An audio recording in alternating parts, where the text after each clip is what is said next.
Hey guys, after 2020 that felt like we got no real new movies, we finally got some new content and some fantastic content in 2021. Now, things already aren't looking that great for 2022, so let's just enjoy it. Let's soak in all the goodness that we got in 2021. I'm going to break down my 10 favorite movies, what I consider the best movies of 2021, and it was hard, y'all. There was some that were real close to making the list. I went back and forth on a lot. So I'm going to break down that plus the 5 worst movies of 2021. But before we dive into it, if this is your first time here, I'd love it if you take 1 second and hit that subscribe button. Go ahead and hit that notification bell so you don't miss out on more videos like this. More movie reviews, television reviews, trailer reactions, and celebrity interviews. Okay? Let's talk about the movies of 2021. Hey, Tessa from MamasGeeky here. Thank you so much for stopping by my YouTube channel. Now, to fully cover 2021, I had to think back to January, right back to the beginning of the year, because while there are some incredible movies that recently came out, and trust me, there are a lot of them on this list, I thought back to January of 2021, and a couple of my favorite movies definitely stemmed from that time period. And the first one is one I checked out at Sundance, and that is Coda. Now, Coda is available now on Apple TV Plus, and if you haven't seen it, I highly recommend that you check it out. It's heartwarming. It's an incredible story of this young girl whose family is deaf, and she's the only hearing member of her family, and she really has to struggle with, like, is she going to go off to college? Is she going to go off to do other things, or does she need to stick around and help with her family? A lot of the best performances came out of this film. Best performances of the year came out of this film, and it's rightfully been nominated for many awards. So if you guys haven't checked it out yet already, I highly recommend that you do. Next on the list is another movie from early 2021, and that is Malcolm and Marie. Now, I thought this movie was going to stay at my favorite movie of the entire year, and while it didn't, it definitely still makes that top 10. Now, Zendaya absolutely crushes it in this movie, but so does John David Washington. I love this movie because it just feels like it is just a big ball of passion, right? It's these two people that are just fighting and being passionate about each other. They're fighting, then they're making out, and they're making out, and they're fighting, and you're just like, oh my gosh, it's beautiful. And it's all in black and white. The macaroni and cheese scene remains one of my favorite macaroni and cheese scenes of the year, although there is another one in Hawkeye that is another fantastic macaroni and cheese scene. Like, what is with 2021 just making me want to eat all the boxed macaroni and cheese? I don't know, but Malcolm and Marie is number 9 on my list of my 10 favorite movies, and if you guys haven't checked it out yet, definitely do so. It is on Netflix. Next up is one that I know is going to be a little bit divisive here. I know I got a lot of people who didn't agree with me, but I also got just as many people, if not more, that did agree with me that this is one of the best movies of the year. And there's many reasons for that, and that is Eternals. Now, I am a massive fan of the Eternals comic books. I recently had just read them almost like the day before going in to watch the movie at the premiere. So that definitely influenced my opinion on the movie. I was already in it. I already knew so much about these characters. I was already there. So, well, some people say there was just too many characters for you to really care about them all. I was already caring about these characters. So I definitely had an advantage going into this movie. But the other thing I love about this movie is just how beautiful it is. I love the humor and the heart and the message and all the ties to what is going to be the future here of the MCU, of the Marvel Cinematic Universe. And the Celestials. I've been waiting forever to have Celestials in the MCU, and they are absolutely gorgeous in this movie. I think the visual effects are stunning. I loved that. I felt like each character had their moment to shine, and I know it's hard when there's 10 characters, but I felt like we got that. Again, I know a lot about them from the comic books, so I truly think that helped. I think if you go in completely not knowing anything about most of these characters, you might have a hard time and you might struggle. But I thoroughly enjoyed this movie. I thought it was a lot of fun, and so that's why it lands in my top 10 movies of 2021.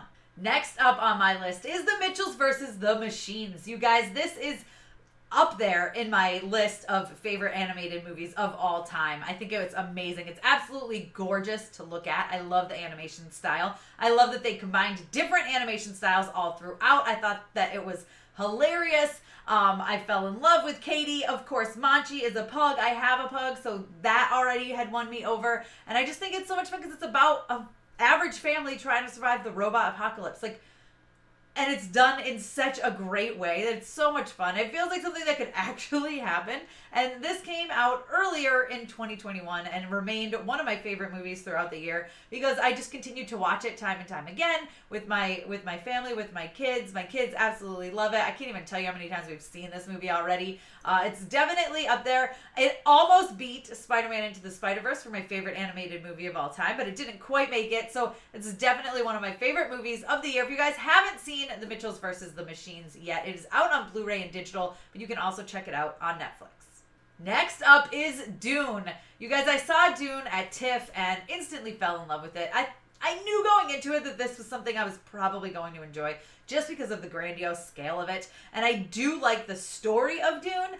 The original movie, the 1984 movie, didn't completely win me over, but this movie did. I think it's just done so well, and the cast is so great. And Rebecca Ferguson just like completely steals the show. How does she steal the show in this? I don't know, but I mean, there's everybody in this, right? Like pretty much everybody's in this movie. We've got Dave Bautista, we've got Timothy Chalamet, we've got Oscar Isaac, we've got Jason Momoa. I mean, this cast is bananas. And I know I'm forgetting Zendaya, right? This is the second movie that Zendaya is in that is on this list. And spoiler, there's another one that she's in too. That girl is amazing. This was her year. I mean, I absolutely loved this movie and I can't wait for part 2.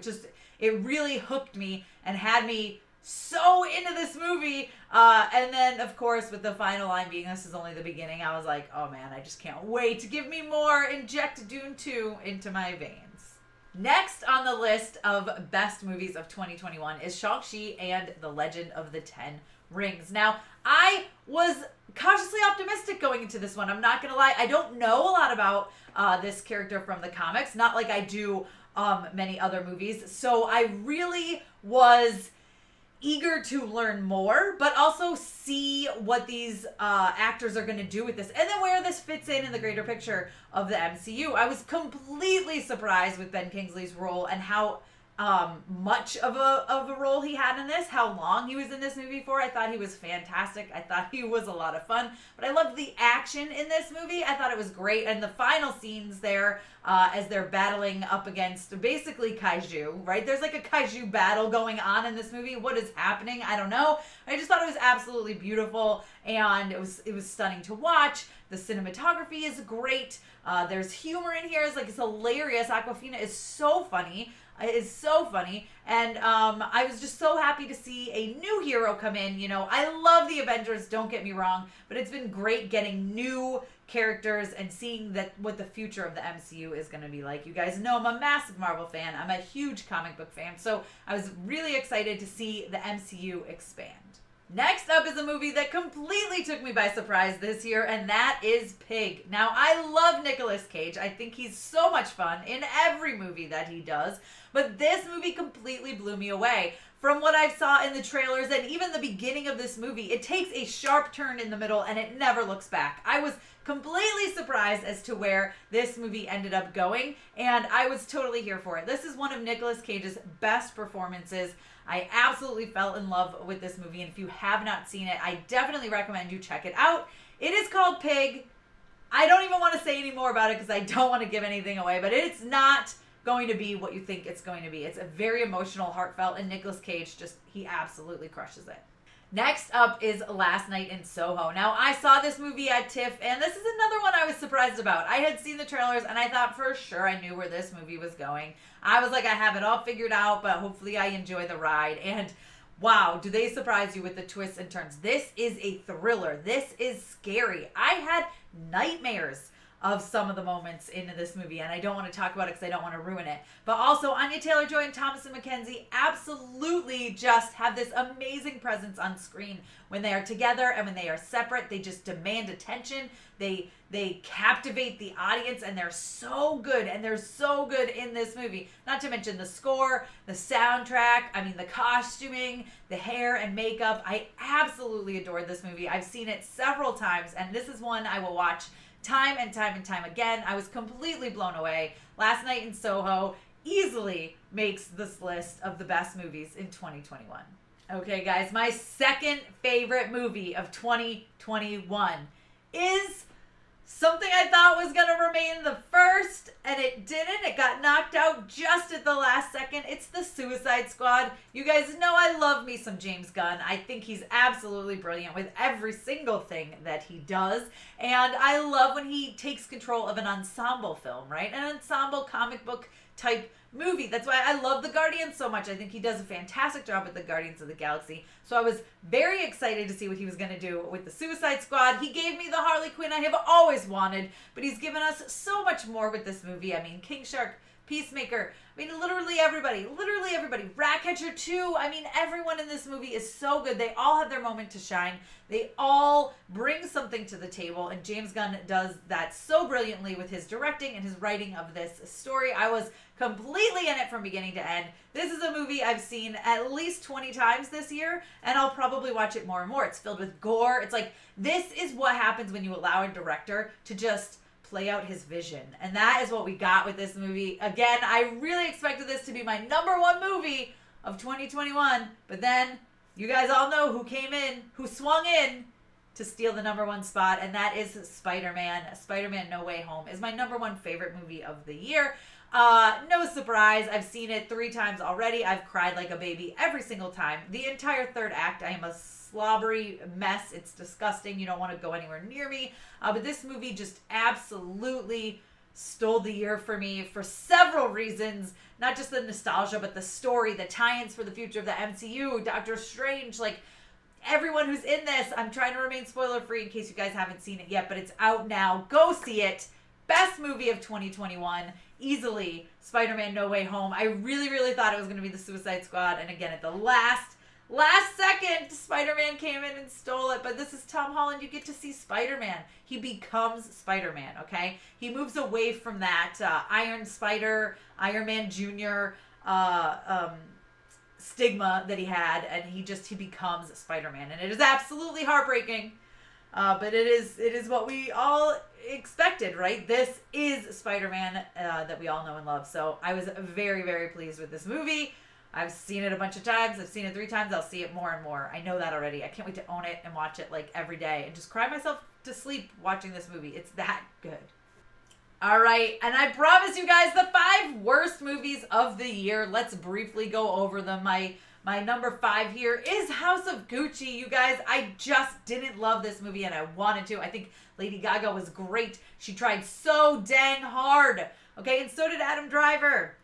They were like, we're going to try with this script, and we're going to try to make this movie work, but it's long. The accents are all over the place. I don't think anybody is doing the same accent, and it gets boring, and it gets like nothing is happening, and then the thing you know is going to happen doesn't even happen till the very end, and you're like, why did I just sit through 2.5 hours of this movie? This was miserable. It just was not a good movie, unfortunately, and fell flat for me. Next up is Halloween Kills. Oh, gosh, what was this movie? I don't think it even knows what this movie was. It was like not really a slasher, not really a comedy. I mean, they just tried to kill a bunch of people, which, listen, I love cool deaths more than anyone out there. And yes, it delivered on some of those, but the rest of the movie itself was just a hot mess and unfortunately fell really, really flat for me. Next up is Thunder Force. You guys, I really wanted to love this movie. I love Melissa McCarthy. I love Octavia Spencer. I figured, if anything, this will be a silly, dumb, fun movie to watch. And it's not. It's just a dumb movie. And it doesn't ever go anywhere. And, like, I love superheroes. And I thought this could be interesting, at least a little bit, and somewhat entertaining. And it was just a chore to get through, unfortunately. So it definitely lands on my worst movies of 2021 list.